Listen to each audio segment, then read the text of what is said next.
Today's headline is a wild man in Arizona. It says, Mr. S.W. Stevens of Cedar, Colorado, in a letter to the Albuquerque Journal-Democrat of New Mexico, has the following to say relative to the wild man in Arizona. 2 years ago, I had business in the northwestern part of Arizona that took me in the neighborhood of the extreme lower end of the Grand Canyon of the Colorado River in Mojave County, Arizona. Having the misfortune of getting my arm broken, I took a trip to the river to kill time and catch a few beaver.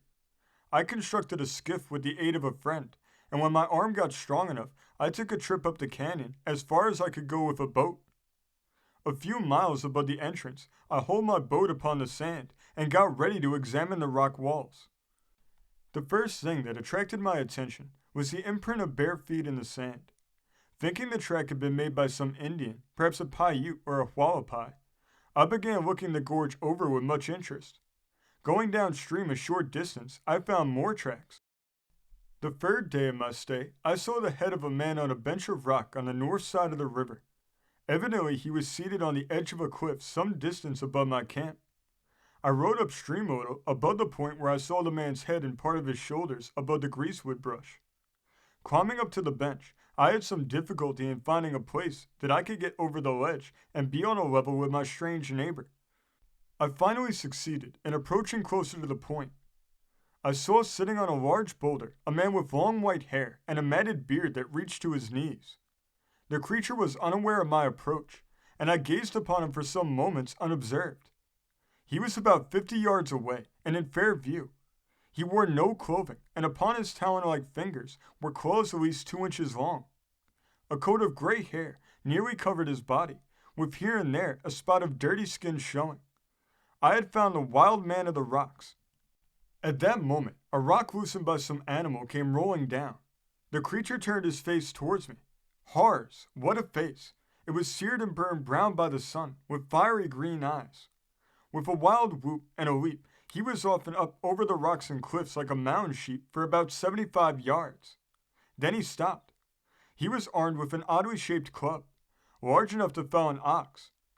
Brandishing this bludgeon, he shrieked and chattered for a moment, then started towards me, and my hair began to stiffen. I'm a poor runner, so I stood my ground. When the creature was within about 15 yards of me, I raised my rifle to fire, thinking to cripple him. As I glanced along the barrel, I heard a deep growl just above the wild man. Looking up, I saw a she-cougar and 2 half-grown cubs. The mother cougar crouched, with tail lashing, ready to spring on the wild man. He also had heard the growl, and he braced himself for the shock. I drew a hasty bead on the cougar and pressed the trigger. When the smoke had cleared away, the mother cougar lay dead where the wild man stood. The man himself had disappeared. The 2 young cougars were still on the rock, apparently greatly frightened by the report and echoes of my old Sharps rifle.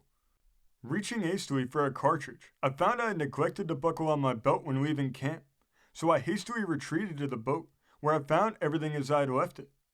I shoved the boat off and drifted towards camp, which was near the cougars. There lay the old cougar where she had fallen. The wild man was standing over the 2 cubs, which were also dead, he having beaten the life out of them with his club. He stood for a moment gazing on the carcasses, then got down on his hands and knees and drank the warm blood as it flowed from the death wounds.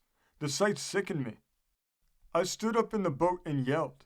The man sprang to his feet, took a long look at me, then fled up from ledge to ledge until he reached the 4th ledge, where he stopped.